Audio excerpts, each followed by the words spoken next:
আসসালামু আলাইকুম ওয়া রাহমাতুল্লাহি ওয়া বারাকাতুহু। বিসমিল্লাহির রহমানির রহিম। আল্লাহুম্মা সাল্লি আলা মুহাম্মাদ ওয়া আলা আলি মুহাম্মাদ কামা সাল্লাইতা আলা ইব্রাহিম ওয়া আলা আলি ইব্রাহিম ইন্নাকা হামিদুম মাজিদ। আল্লাহুম্মা বারিক আলা মুহাম্মাদ ওয়া আলা আলি মুহাম্মাদ কামা বারাকতা আলা ইব্রাহিম ওয়া আলা আলি ইব্রাহিম ইন্নাকা হামিদুম মাজিদ। নবী করিম সাল্লাল্লাহু আলাইহি ওয়াসাল্লাম মহান আল্লাহ রব্বুল আলামিন এর পক্ষ থেকে সকল সৃষ্টি জগৎগুলোর জন্য রহমত স্বরূপ প্রেরিত হয়েছেন। নবী করিম সাল্লাল্লাহু আলাইহি ওয়াসাল্লাম পৃথিবীর সর্বকালের সর্বশ্রেষ্ঠ মানুষ, যার চরিত্রের সার্টিফিকেট আল্লাহ রব্বুল আলামিন নিজেই প্রদান করেছেন। নবী করিম সাল্লাল্লাহু আলাইহি ওয়াসাল্লামকে নিয়ে প্রতিটি যুগে সময়ে এক শ্রেণীর মানুষ নানা ধরনের প্রশ্ন তুলেছেন, তাকে নিয়ে অপমানজনক কথা বলেছেন, তার পরিবার পরিজনকে নিয়ে অশালীন মন্তব্য প্রকাশ করেছেন। বর্তমান সময়ে কাফের মুশরিক নাস্তিক মুরতাদরা নবী করিম সাল্লাল্লাহু আলাইহি ওয়াসাল্লামকে নিয়ে বিদ্রুপাত্মক মন্তব্য, অশালীন মন্তব্য, নবী করিম সাল্লাল্লাহু আলাইহি ওয়াসাল্লামের পরিবার পরিজনকে নিয়ে কুরুচিপূর্ণ মন্তব্য প্রকাশ করছেন। তাদের সে সকল কর্মকাণ্ডের প্রতিবাদ হতে পারে নবী করিম সাল্লাল্লাহু আলাইহি ওয়াসাল্লামের জীবনী লক্ষ লক্ষ কোটি কোটি মানুষের কাছে পৌঁছে দেয়া। কেমন ছিলেন আমাদের নবী করিম সাল্লাল্লাহু আলাইহি ওয়াসাল্লাম? কেমন ছিলেন আল্লাহ প্রেরিত সর্বশ্রেষ্ঠ মানুষ? কেমন ছিল তার জীবন? কেমন ছিল তার দৈনন্দিন জীবন? কেমন ছিল তার রাজনৈতিক, সামাজিক, অর্থনৈতিক জীবন? এ সকল প্রশ্নের উত্তর দিতে নবী করিম সাল্লাল্লাহু আলাইহি ওয়াসাল্লামের জীবনী সকল মানুষের কাছে পৌঁছে দেয়া আমাদের সবচেয়ে বড় দায়িত্ব। এই দায়িত্ব থেকে আমাদের এই আয়োজন। আমরা আশা করছি আপনারা আমাদের এই আয়োজনে শরিক হবেন সহযোগিতা করে। নবী করিম সাল্লাল্লাহু আলাইহি ওয়াসাল্লামের জীবনের এই ভিডিওগুলো সবার কাছে পৌঁছে দেওয়ার জন্য বেশি বেশি শেয়ার করুন। নবী করিম সাল্লাল্লাহু আলাইহি ওয়াসাল্লামের জীবনী নিয়ে শাইখুল হাদিস আল্লামা শফিউর রহমান মোবারকপুরি রহমাতুল্লাহ আলাইহি রচিত আর রাহিকুল মাখতুম বইটি আমরা আপনাদের পড়ে শোনাব ইনশাআল্লাহ। আজকে এই বইয়ের প্রথম অংশ।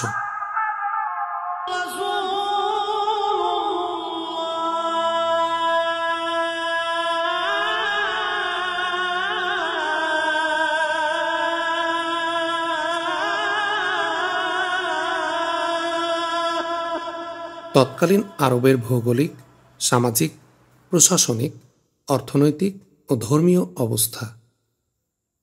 আরবের ভৌগোলিক অবস্থান এবং গোত্রসমূহ। নবী সাল্লাল্লাহু আলাইহি ওয়াসাল্লামের জীবনচরিত বলতে বুঝায় প্রকৃতপক্ষে আল্লাহ প্রদত্ত সেই বার্তা বিচ্ছুরিত আলোক রশ্মির বাস্তবায়ন বা রূপায়ণ, যা রাসূলুল্লাহ সাল্লাল্লাহু আলাইহি ওয়াসাল্লাম মানবজাতির সম্মুখে উপস্থাপন করেছেন এবং যার মাধ্যমে মানুষকে ভ্রষ্টতার গাঢ় অন্ধকার থেকে উদ্ধার করে শাশ্বত আলোকোজ্জ্বল পথের উপর প্রতিষ্ঠিত করেছেন এবং মানুষের দাসত্ব ও শৃঙ্খল থেকে মুক্ত করে আল্লাহর দাসত্বে প্রবিষ্ট করেছেন। এমনকি ইতিহাসের চিত্রকেই পাল্টিয়ে দিয়েছেন এবং মানবজগতের জীবনধারায় আমূল পরিবর্তন আনয়ন করেছেন। সর্বযুগের সর্বশ্রেষ্ঠ মানব ও নবী মুহাম্মদ সাল্লাল্লাহু আলাইহি ওয়াসাল্লামের পবিত্র জীবনধারার পূর্ণাঙ্গ প্রতিচ্ছবি অঙ্কন ততক্ষণ পর্যন্ত সম্ভব নয় যতক্ষণ না আল্লাহর বাণী অবতীর্ণ হওয়ার পূর্বের ও পরের অবস্থার তুলনামূলক বিচার বিশ্লেষণ না করা হয়। এ প্রেক্ষাপটে প্রকৃত আলোচনায় যাওয়ার পূর্বে আলোচ্য অধ্যায়ে প্রাক ইসলামিক আরবের ভৌগোলিক সীমারেখা, আরব ভূমিতে বসবাসরত বিভিন্ন সম্প্রদায়ের অবস্থা ও অবস্থান এবং তাদের ক্রমোন্নতির ধারা এবং সে যুগের রাষ্ট্র পরিচালনা, নেতৃত্ব প্রদান ও গোত্রসমূহের শ্রেণীবিন্যাসকে বিভিন্ন দিন, ধর্ম, সম্প্রদায়, আচার আচরণ, অন্ধবিশ্বাস এবং রাজনৈতিক ও সামাজিক ও অর্থনৈতিক চিত্রসহ পাঠক পাঠিকার সামনে তুলে ধরা প্রয়োজন। এ কারণে আমি এ বিষয়সমূহকে বিশেষভাবে বিভিন্ন স্তর বিন্যাসে উপস্থাপন করেছি। আরবের অবস্থান। আরব শব্দটি বালুকাময় প্রান্তর, ঊষর ধূসর মরুভূমি বা লতা গুল্ম তৃণশস্যবিহীন অঞ্চল অর্থে ব্যবহৃত হয়। স্মরণাতীত কাল থেকেই বিশেষ এক বৈশিষ্ট্যগত অর্থে আরব উপদ্বীপ এবং সেখানে বসবাসকারী সম্প্রদায়ের জন্য এই পরিভাষাটি ব্যবহৃত হয়ে আসছে। আরবের পশ্চিমে লোহিত সাগর ও সিনাই উপদ্বীপ, পূর্বে আরব উপসাগর ও দক্ষিণ ইরাকের এক বড় অংশ এবং দক্ষিণ আরব সাগর যা ভারত মহাসাগরের বিস্তৃত অংশ, উত্তরে সাম্রাজ্য এবং উত্তর ইরাকের কিছু অংশ। উল্লেখিত সীমান্তসমূহের কোনো কোনো ক্ষেত্রে কিছুটা মতবিরোধ রয়েছে। সমগ্র ভূভাগের আয়তন 10 লক্ষ থেকে 13 লক্ষ বর্গ মাইল পর্যন্ত ধরা হয়েছে। আভ্যন্তরীণ ভৌগোলিক এবং ভূপ্রাকৃতিক উভয় দৃষ্টিকোণ থেকেই আরব উপদ্বীপ অত্যন্ত গুরুত্বপূর্ণ এবং তাৎপর্য বহন করে।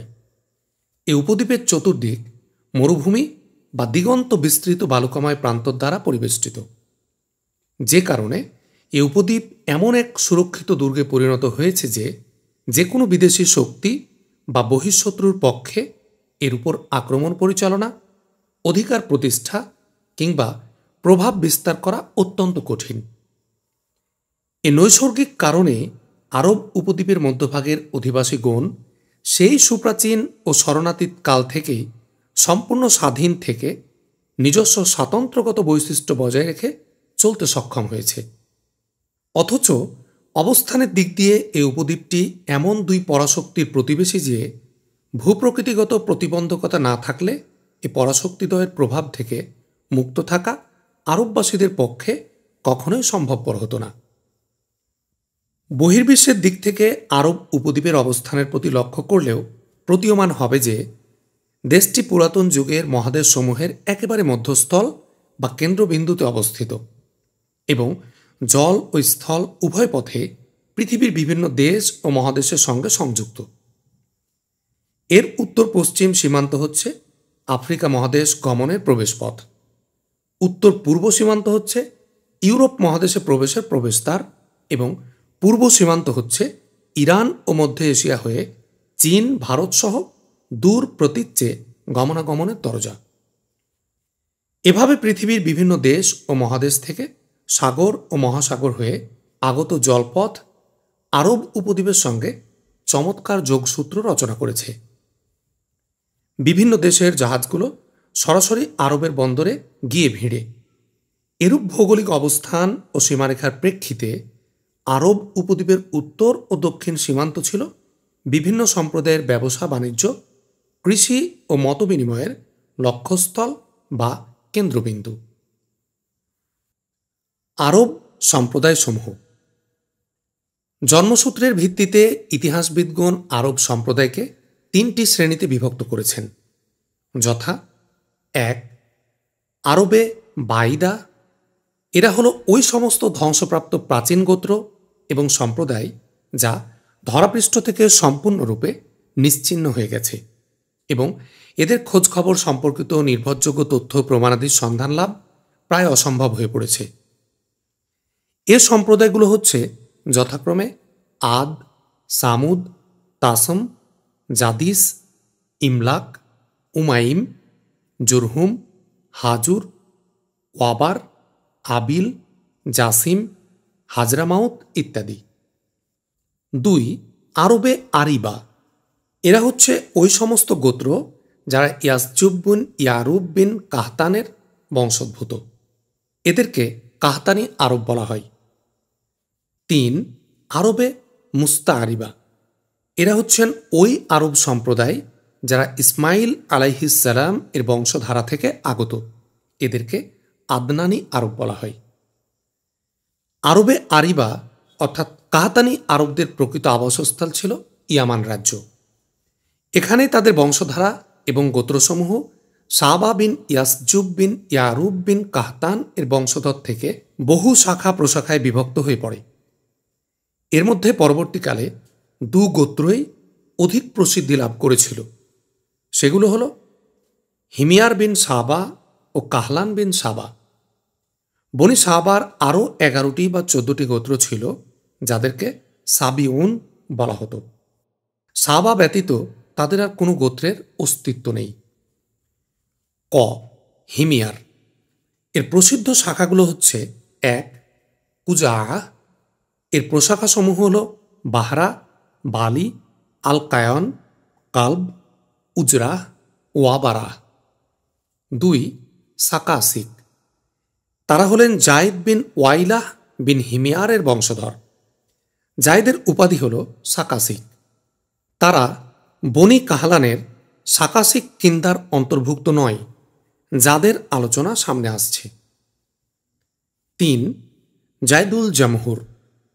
এর প্রশাখা হল হিমইয়ারুল আসগার, সাবা আল আসগার, হাজুর ও জু আসবাহ।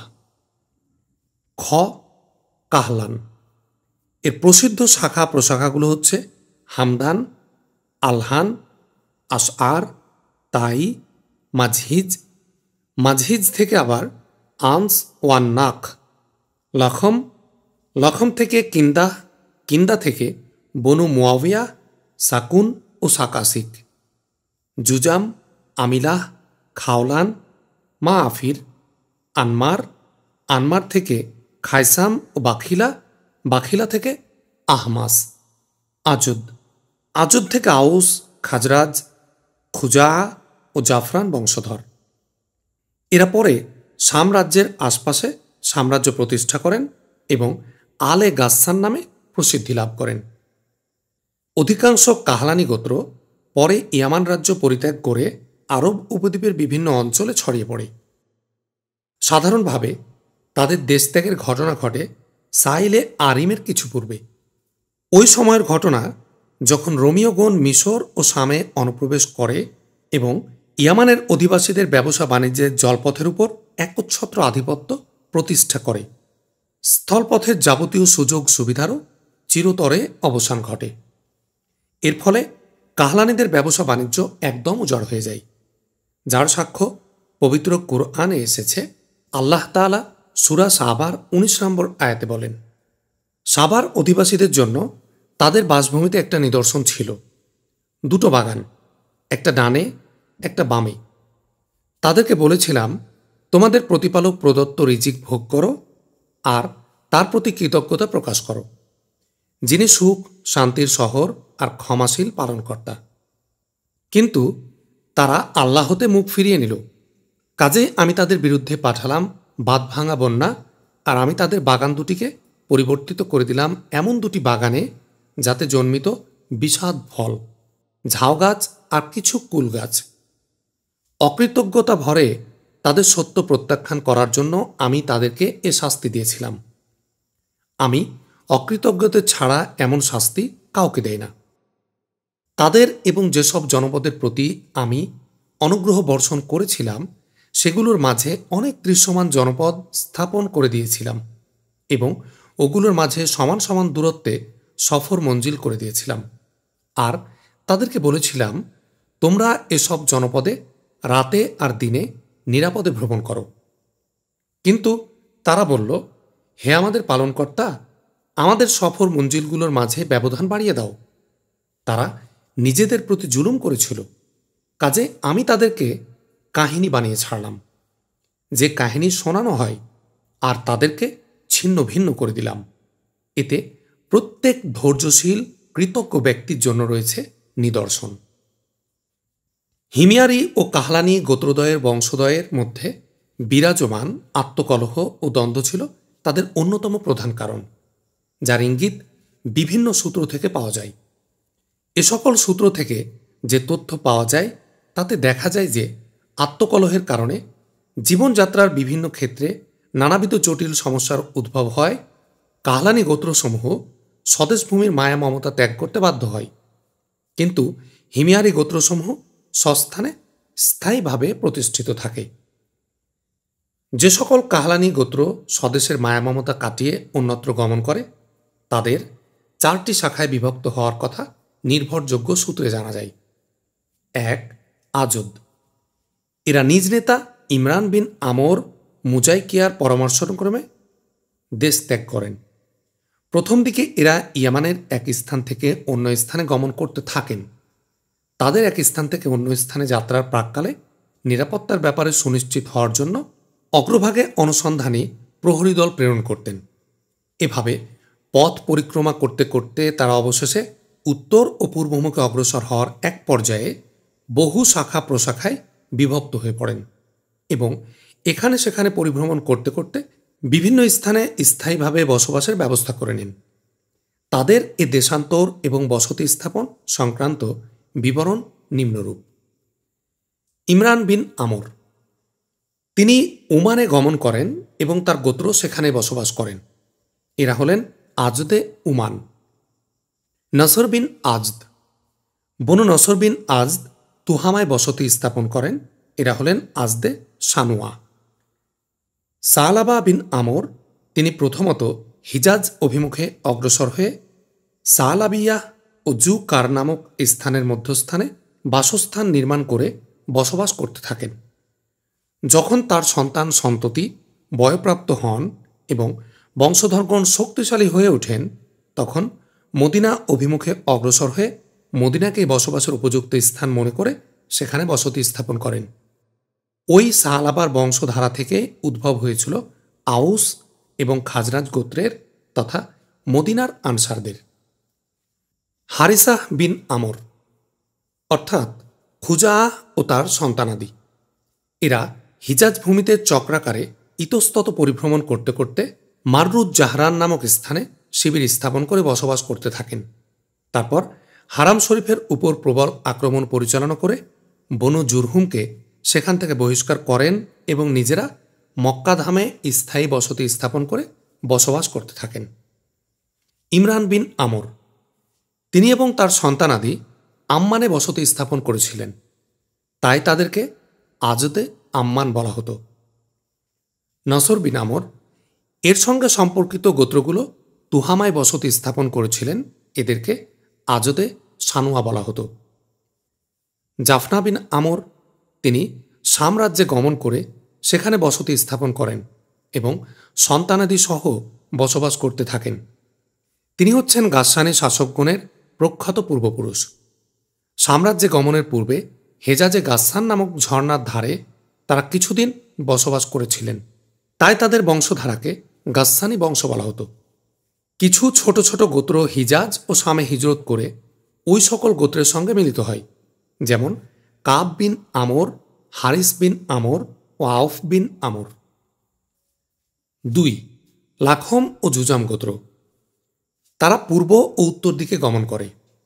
এই লাখমিদের মধ্যে নসর বিন রাবিয়া নামক এক ব্যক্তি ছিলেন, যিনি হীরার মুনাজিরা বংশের শাসকগণের অত্যন্ত প্রভাবশালী পূর্বপুরুষ ছিলেন। 3. বনু তাই গোত্র, এ গোত্র বনু আজদ গোত্রের দেশত্যাগের পর উত্তর অভিমুখে অগ্রসর হয়ে আজা এবং সালামাহ 2 পাহাড়ের পাদদেশে স্থায়ীভাবে বসবাস করতে থাকেন।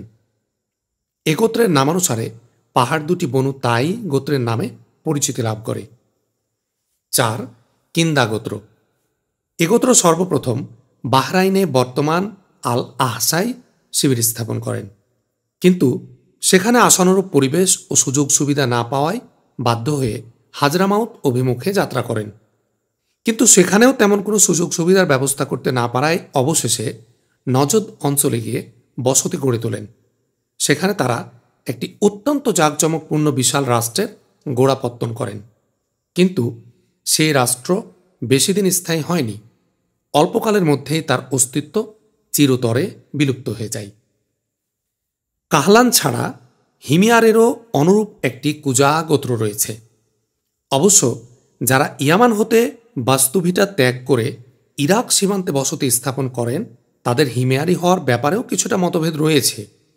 এদের কিছু গোত্র সিরিয়ার উচ্চভূমি ও উত্তর হিজাজে বসতি স্থাপন করল। আরবে মুস্তারিবা, এদের প্রধান পূর্বপুরুষ ইব্রাহিম আলাইহিসসালাম মূলত ইরাকের উর শহরের বাসিন্দা ছিলেন। এ শহরটি ফোরাত বা ইউফ্রেটিস নদীর তীরে কুফার সন্নিকটে অবস্থিত। প্রত্নতাত্ত্বিকগণ কর্তৃক ওই শহরটির ভূগর্ভ খননের সময় যে সকল শিলালিপি পুঁথি পুস্তক ও দলিলাদি উদ্ধার করা হয়েছে, তার মাধ্যমে এ শহর সম্পর্কে নানা মূল্যবান ও গুরুত্বপূর্ণ তথ্যাদি প্রকাশিত হয়েছে। অধিকন্তু এসবের মধ্যে ইব্রাহিম আলাইহিসসালাম, তার ঊর্ধ্বতন বংশধরগণ এবং তথাকার বাসিন্দাদের ধর্মীয়, সামাজিক আচার অনুষ্ঠান এবং অবস্থা সম্পর্কে বহু নতুন নতুন তথ্য উদ্ঘাটিত এবং নবদিগন্ত উন্মোচিত হয়েছে। এ প্রসঙ্গে আমরা আরও বিলক্ষণ অবগত রয়েছি যে হজরত ইব্রাহিম আলাইহিসসালাম এই স্থান থেকে হিজরত করে হাররান শহরে আগমন করেছিলেন। তারপর সেখানে থেকে তিনি আবার ফিলিস্তিনে গিয়ে উপনীত হন এবং সে দেশকেই তার নবুয়াতি বা আল্লাহর আহ্বানজনিত কর্মকাণ্ডের কেন্দ্রবিন্দুতে পরিণত করেন। আল্লাহ সুবহানাহু ওয়া তাআলা তাকে পরম সম্মানিত খলিলুল্লাহ উপাধিতে ভূষিত করে তার উপর রিসালাতের যে সুমহান দায়িত্ব ও কর্তব্য অর্পণ করেছিলেন, সেখান থেকে দেশের অভ্যন্তর ভাগে এবং বহির্বিশ্বে ব্যাপক সম্প্রচার ও প্রসারের জন্য তিনি সর্বতোভাবে আত্মনিয়োগ করেছিলেন। ইব্রাহিম আলাইহিসসালাম একদা মিশর ভূমিতে গিয়ে উপনীত হন। তার সঙ্গে তার স্ত্রী সারাও ছিলেন। মিশরের তৎকালীন বাদশাহ ফেরাউন তার মন্ত্রীর মুখে বিবি সারার অপরিসীম রূপগুণের কথা শুনে তার প্রতি আকৃষ্ট হন এবং অসদুদ্দেশ্য প্রণোদিত হয়ে স্বীয় যৌন লিপ্সা চরিতার্থ মানুষে তার দিকে অগ্রসর হন। এদিকে একরাশ ঘৃণার ক্ষোভানলে বিদগ্ধ প্রাণা বিবি সারা আবেগকুল চিত্তে আল্লাহর নিকটে প্রার্থনা জানালে তৎক্ষণাৎ তিনি তা কবুল করেন এবং এর অবশ্যম্ভাবী ফলশ্রুতি হিসাবে ফেরাউন বিকারগ্রস্ত হয়ে হাত পা ছোড়াছড়ি করতে থাকেন। অদৃশ্য শক্তিতে শেষ পর্যন্ত তিনি একদম নাজেহাল এবং জর্জরিত হতে থাকেন। তার এ ঘৃণ্য ও জঘন্য অসৎ উদ্দেশ্যের ভয়াবহ পরিণতিতে তিনি একেবারে হতচকিত এবং বিস্ময় আবির্ভূত হয়ে পড়েন। এভাবে অত্যন্ত মর্মান্তিক অবস্থার মধ্য দিয়ে তিনি অনুধাবন করেন যে সারাহ কোনো সাধারণ নারী নয়, বরং তিনি হচ্ছেন আল্লাহ তাআলার উত্তম শ্রেণীভুক্ত এক মহিয়সী মহিলা।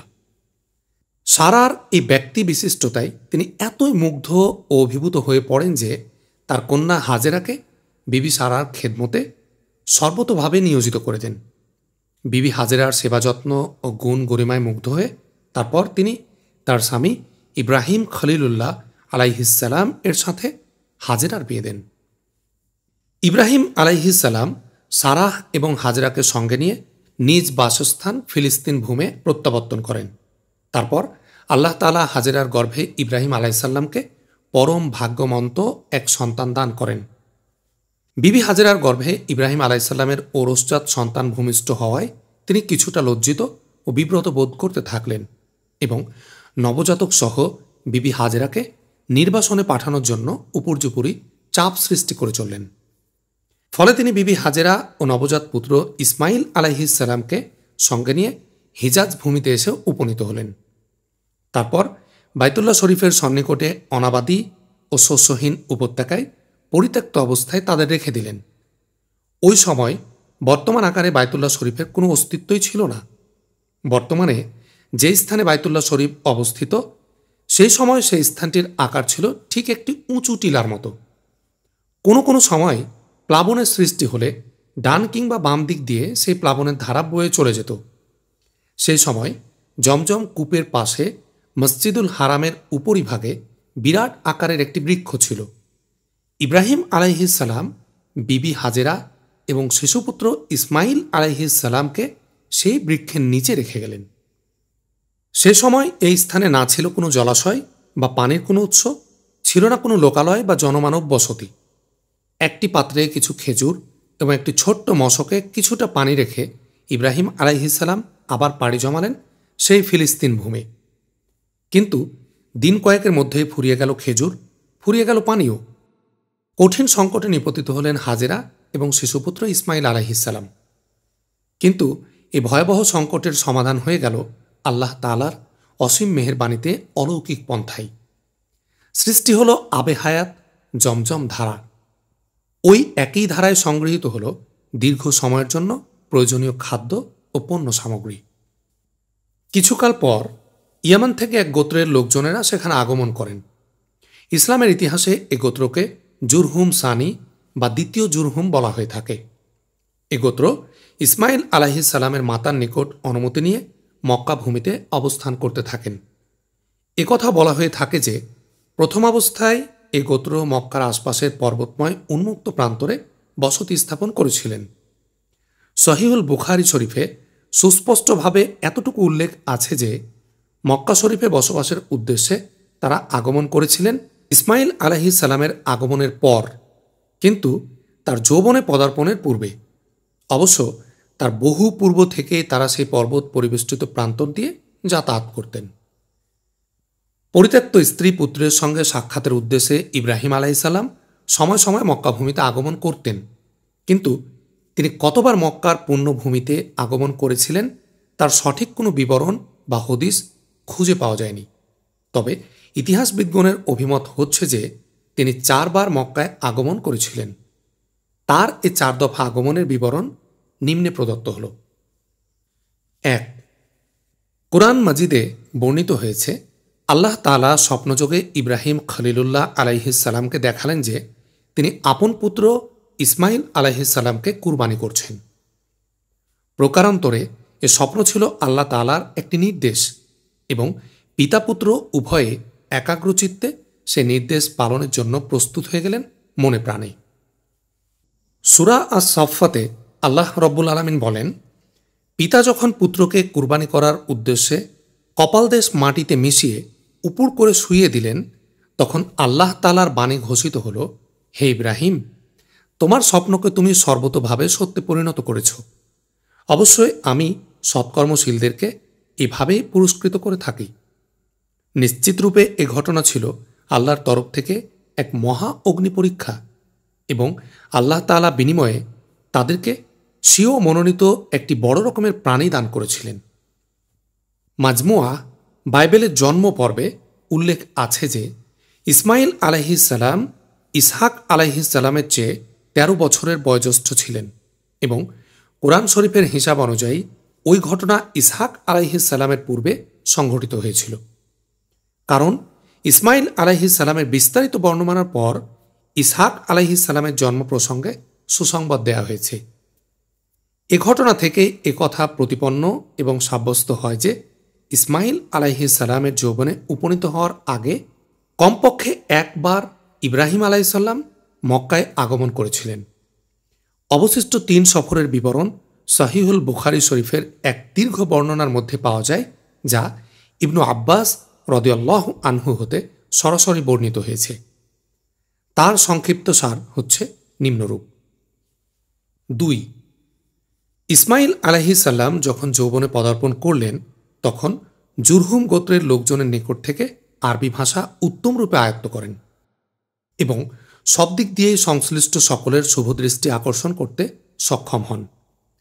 এরপর কিছু সময়ের মধ্যেই এ গোত্রের এক মহিলার সঙ্গে তিনি বিবাহ বন্ধনে আবদ্ধ হয়ে যান।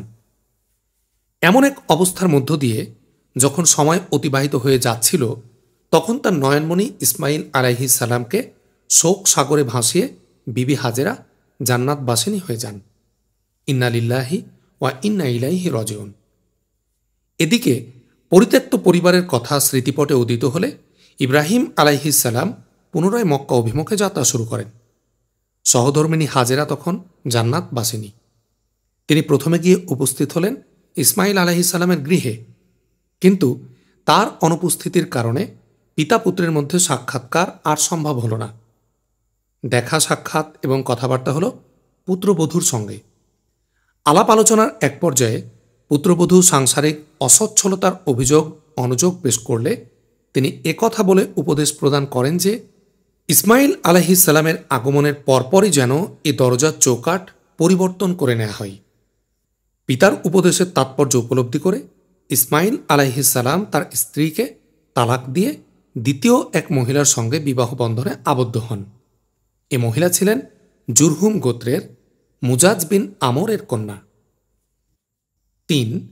ইসমাইল আলাইহিস সালামের দ্বিতীয় বিয়ের পর ইব্রাহিম আলাইহিস সালাম পুনরায় মক্কা গমন করেন, কিন্তু এবারও পুত্রের সঙ্গে তার সাক্ষাৎ সম্ভব হয়নি। পুত্রবধূর নিকট কুশলাদি অবগত হতে চাইলে তিনি আল্লাহ তাআলার শুকরিয়া আদায় করেন। এতে সন্তুষ্ট হয়ে ইব্রাহিম আলাইহিস সালাম দরজার চৌকাঠ স্থায়ী রাখার পরামর্শ দেন এবং পুনর্বার ফিলিস্তিন অভিমুখে যাত্রা শুরু করেন। 4. এরপর ইব্রাহিম আলাইহিসসালাম আবার মক্কা আগমন করেন। তখন ইসমাইল আলাইহিসসালাম জমজম কূপের নিকট বৃক্ষের নিচে তীর তৈরি করছিলেন।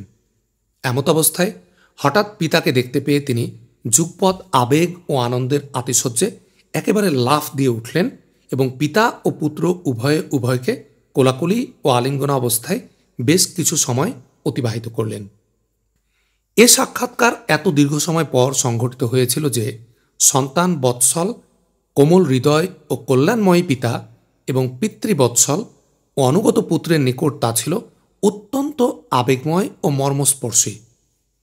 ওই সময় পিতা পুত্র উভয়ে মিলিতভাবে কাবা গৃহ নির্মাণ করেছিলেন। এই কাবা গৃহের নির্মাণ কাজ পরিসমাপ্তির পর সেখানে পবিত্র হজব্রত পালনের জন্য হজরত ইব্রাহিম আলাইহিসসালাম বিশ্ব মুসলিম গোষ্ঠীকে উদাত্ত আহ্বান জানালেন। আল্লাহ তাআলা মুজাজ এর কন্যার গর্ভে ইসমাইল আলাইহিসসালামের 12টি অথবা 9টি সুসন্তান দান করেন। তাদের নাম হচ্ছে যথাক্রমে নাবিত বা নাবায়ুত, কায়দার, আদবাইল, মিবসাম, মিসমা, দুমা, মিশা, হাদদ, তাইমা, ইয়াতুর, নাফিস, কায়দুমান। ইসমাইল আলাইহিসসালামের 12টি সন্তান থেকে 12টি গোত্রের সূত্রপাত হয় এবং সকলেই মক্কা নগরীতে বসতি স্থাপন করেন। অধিকাংশ ক্ষেত্রেই তাদের জীবনযাত্রা ছিল ইয়ামান, মিশর, সিরিয়া প্রভৃতি দেশের সঙ্গে ব্যবসা বাণিজ্যের উপর নির্ভরশীল। জনসংখ্যা বৃদ্ধির ফলে এ গোত্রগুলো ক্রমান্বয়ে আরব উপদ্বীপের বিভিন্ন অঞ্চলে, এমনকি আরবের বাইরেও ছড়িয়ে পড়ে। আল্লাহ তাআলার অত্যন্ত প্রিয় এবং মনোনীত এক মহাপুরুষের রক্তধারা থেকে এ সকল গোত্রের সৃষ্টি হলেও অধিকাংশ ক্ষেত্রেই তারা কালচক্রের আবর্তনে সৃষ্ট যবনিকার অন্তরালে অজ্ঞাত অখ্যাত অবস্থায় থেকে যান। শুধুমাত্র নাবিত ও কায়দারের বংশধরগণই কালচক্রের আবর্তনে সৃষ্ট গাঢ় তিমির জাল থেকে নিজেদের মুক্ত রাখতে সক্ষম হন। কালক্রমে উত্তর হিজাজে নাবিতীদের সাহিত্য ও শিল্প করতে সক্ষম হন এবং আশপাশের জনগোষ্ঠীগুলোকে তাদের অধীনস্থ করে নিয়ে তাদের কাছ থেকে নিয়মিত ট্যাক্স ও কর আদায় করতে থাকেন। এদের রাজধানী ছিল বাতরা। এদের সঙ্গে প্রতিযোগিতা কিংবা প্রতিদ্বন্দ্বিতা করার মতো সৎসাহস কিংবা শক্তি আশপাশের কারও ছিল না। তারপর কালচক্রের আবর্তনে রুমিদের অভ্যুদয় ঘটে। বিভিন্ন ক্ষেত্রে তারা এতই উন্নতি সাধন এবং এত বেশি শক্তি সঞ্চয় করে যে তখন নাবিতীদের শক্তি সামর্থ্য ও শৌর্যবীর্যের কথা রূপকথার মতো কল্পকাহিনীতে পর্যবসিত হয়। মাওলানা সৈয়দ সুলাইমান নদভী স্বীয় গবেষণা, আলোচনা ও গভীর অনুসন্ধানের পর কথা প্রমাণ করেছেন যে গাসসান বংশধর এবং মদিনার আনসার তথা আওস ও খাজরাজ গোত্রের কেউই কাহতানি আরবের অন্তর্ভুক্ত ছিলেন না, বরং ওই অঞ্চলের মধ্যে নাবিত বিন ইসমাইল আলাইহিসসালামের বংশধরগণের যারা অবশিষ্ট ছিলেন কেবল তাদেরই অবস্থান আরব ভূমিতে ছিল। ইমাম বুখারী এ মতের দিকে আকৃষ্ট হয়ে তার সহিহুল বুখারীতে নিম্নোক্তভাবে অধ্যায় রচনা করেছেন: নিসবাতুল ইয়ামানি ইলা ইসমাইল আলাইহিসসালাম, ইয়ামানিদের সঙ্গে ইসমাইল আলাইহিসসালামের সম্পর্ক। এর সম্পর্কে ইমাম বুখারী বেশ কিছু হাদিস দ্বারা প্রমাণ দিয়েছেন। হাফেজ ইবনু হাজার আসকালানি কাহতানিদেরকে নাবিত বিন ইসমাইল আলাইহিসসালামের বংশধর হওয়ার মতটিকে প্রাধান্য দিয়েছেন। মক্কানগরীর পুণ্যভূমিতেই কায়দার বিন ইসমাইলের বংশবৃদ্ধি হয় এবং কালক্রমে তারা সেখানে প্রকৃতির স্বর্ণ শিখরে আরোহণ করেন। তারপর কালচক্রের আবর্তনে এক সময় তারা অজ্ঞাত অক্ষত হয়ে পড়েন। তারপর সেই স্থানে আদনান এবং তার সন্তানাদির অভ্যুদয় ঘটে। আরবের আদনানিগণের বংশ পরম্পরা সূত্র বিশুদ্ধভাবে এ পর্যন্তই সংরক্ষিত রয়েছে। আদনান হচ্ছে নবী করিম সাল্লাল্লাহু আলাইহি ওয়াসাল্লামের বংশ তালিকায় 21তম ঊর্ধ্বতন পুরুষ। কোনো কোনো বর্ণনায় বিবৃত হয়েছে যে নবী করিম সাল্লাল্লাহু আলাইহি ওয়াসাল্লাম যখন নিজ বংশ তালিকা বর্ণনা করতেন তখন আদনান পর্যন্ত গিয়ে হঠাৎ স্তব্ধ হয়ে যেতেন, আর একটু অগ্রসর হতেন না। তিনি বলতেন যে বংশাবলী সম্পর্কে বিশেষজ্ঞরা ভুল বলেছেন, কিন্তু আলেমগণের মধ্যে এক দলের অভিমত হচ্ছে আদনান হতে আরও উপরে বংশ পরম্পরা সূত্র বর্ণনা করা যেতে পারে। নবী করিম সাল্লাল্লাহু আলাইহি ওয়াসাল্লাম এই বর্ণনাকে দুর্বল বলে আখ্যায়িত করেছেন। তার অনুসন্ধান অনুযায়ী আদনান এবং ইব্রাহিম আলাইহিসসালামের মধ্যবর্তী স্থানে দীর্ঘ 40টি পিঢ়ির ব্যবধান বিদ্যমান রয়েছে। যা হোক, মাআদ্দা এর সন্তান নাজর সম্পর্কে বলা হয়েছে যে তিনি ছাড়া মাআদ্দার আর কোনো সন্তান ছিল না। কিন্তু এ নাজর থেকে আবার কয়েকটি পরিবার অস্তিত্ব লাভ করেছে। প্রকৃতপক্ষে নাজরের ছিল 4টি সন্তান এবং প্রত্যেক সন্তান থেকে এক একটি গোত্রের গোড়াপত্তন হয়েছিল। নাজারের এ 4 সন্তানের নাম ছিল যথাক্রমে ইয়াদ, আনমার, রাবিয়া ও মুজার। এদের মধ্যে রাবিয়া ও মুজার গোত্রের শাখা প্রশাখা ব্যাপকভাবে বিস্তৃতি লাভ করে। অতএব রাবিয়া হতে আসাদ ও জুবাইয়া, আসাদ হতে আনজাহ ও জালিদাহ, জালিদা হতে অনেক প্রসিদ্ধ গোত্র যেমন আব্দুল কাস, নামির, আবু ওয়াইল গোত্রের উৎপত্তি। বকর, তাগলিব বনু ওয়াইলের অন্তর্ভুক্ত। বনু বকর হতে বনু কায়স, বনু সাইবান, বনু হানিফা সহ অন্যান্য গোত্র অস্তিত্ব লাভ করে। আর বনু আনজা থেকে বর্তমান সৌদি আরবের বাদশাহী পরিবার আলে সৌদ এর উদ্ভব। মুজারের সন্তানগণ 2টি বড় বড় গোত্রে বিভক্ত হয়ে পড়ে। সে গোত্র দুটো হচ্ছে 1 কায়স আইলান বিন মুজার, 2 ইলিয়াস বিন মুজার। কায়স আইলান হতে বনু সুলাইম, বনু হাওয়াজিন, বনু সাকিফ এবং বনু সাসা আহ ও বনু গাতফান। গাতাফান হতে আবস, জুবিয়ান, আশজা এবং গানি বিন আসার গোত্রসমূহের সূত্রপাত হয়। ইলিয়াস বিন মুজার হতে তামিম বিন মুর্রা, হুজাইল বিন মুদরিকা, বনু আসাদ বিন খুজাইমা এবং কিনানা বিন খুজাইমা গোত্রসমূহের উদ্ভব হয়। তারপর কিনানা হতে কুরাইশ গোত্রের উদ্ভব হয়। এ গোত্রটি ফিহর বিন মালিক বিন নাজার বিন কিনানাহ এর সন্তানাদি। তারপর কুরাইশ গোত্র বিভিন্ন শাখায় বিভক্ত হয়েছে। এর মধ্যে মশহুর শাখাগুলোর নাম হচ্ছে জুমাহ, শাহম, আদি, মাখজুম, তাইম, জুহরা এবং কুসাই বিন কিলাব এর বংশধর। অর্থাৎ আব্দুদ্দার বিন কুসাই, আসাদ বিন আব্দুল উজ্জা বিন কুসাই এবং আব্দে মানফ বিন কুসাই, এই 3 গোত্রই ছিল কুসাইয়ের সন্তান। এদের মধ্যে আব্দে মানাফের ছিল 4 পুত্র এবং 4 পুত্র থেকে সৃষ্টি হয় 4টি গোত্রের, অর্থাৎ আব্দে শামস, নওফল, মুত্তালিব এবং হাসিম। এই হাসিম গোত্র থেকে আল্লাহ তাআলা আমাদের প্রিয় নবী মুহাম্মদ সাল্লাল্লাহু আলাইহি ওয়াসাল্লামকে নবী ও রাসূল রূপে মনোনীত করেন। রাসূলুল্লাহ সাল্লাল্লাহু আলাইহি ওয়াসাল্লাম বলেছেন যে আল্লাহ তাআলা ইব্রাহিম আলাইহিসসালামের সন্তানাদের মধ্য থেকে ইসমাইল আলাইহিসসালামকে, ইসমাইল আলাইহিসসালামের সন্তানাদের মধ্য থেকে কিনানাহকে মনোনীত করেন। কিনানার বংশধারার মধ্য থেকে কুরাইশকে, কুরাইশ থেকে বনু হাসিমকে এবং বনু হাসিম থেকে আমাকে মনোনীত করেন। ইবনু আব্বাস রাদিয়াল্লাহু আনহু হতে বর্ণিত হয়েছে যে রাসূলুল্লাহ সাল্লাল্লাহু আলাইহি ওয়াসাল্লাম বলেছেন, আল্লাহ তাআলা মানুষকে সৃষ্টি করেন এবং আমাকে সর্বোত্তম দলভুক্ত করেন। তারপর গোত্রসমূহ নির্বাচন করা হয় এবং এক্ষেত্রেও আমাকে সর্বোত্তম গোত্রের মধ্যে সামিল করা হয়। তারপর পারিবারিক মর্যাদার প্রতি লক্ষ্য করা হয় এবং এক্ষেত্রেও আমাকে অত্যন্ত মর্যাদাশীল পরিবারের অন্তর্ভুক্ত করা হয়। অতএব আমি আমার ব্যক্তি সত্তায় যেমন উত্তম, বংশ মর্যাদার ব্যাপারেও তেমনি সবচেয়ে উত্তম।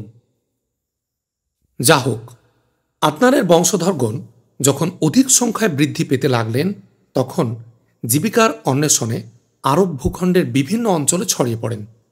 এ প্রেক্ষিতে আব্দুল কাওস গোত্র, বকর বিন ওয়াইলের কয়েকটি শাখা এবং বনু তামিমের বংশধরগণ বাহরাইন অভিমুখে যাত্রা করেন এবং সেখানে বসতি স্থাপন করে বসবাস করতে থাকেন।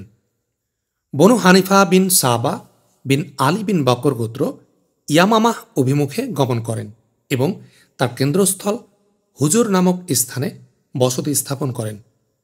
বকর বিন ওয়াইল গোত্রের অবশিষ্ট শাখাসমূহ ইয়ামামা থেকে বাহরাইন, সাইফে কাজিমাহ, বাহর, সওয়াদে ইরাক, উবুল্লাহ এবং হিত প্রভৃতি অঞ্চলে বসতি স্থাপন করেন। বনু তাগলিব গোত্র ফোরাত উপদ্বীপ অঞ্চলে বসতি স্থাপন করে বসবাস করতে থাকেন। অবশ্য তাদের কোনো শাখা বনু বকরের সঙ্গেও বসবাস করতে থাকেন। এদিকে বনু তামিম গোত্র বসরায় প্রত্যন্ত অঞ্চলকে বসবাসের জন্য উপযুক্ত ভূমি হিসাবে মনোনীত করেন। বনু সুলাইম গোত্র মদিনার নিকটবর্তী স্থানে বসতি স্থাপন করেন।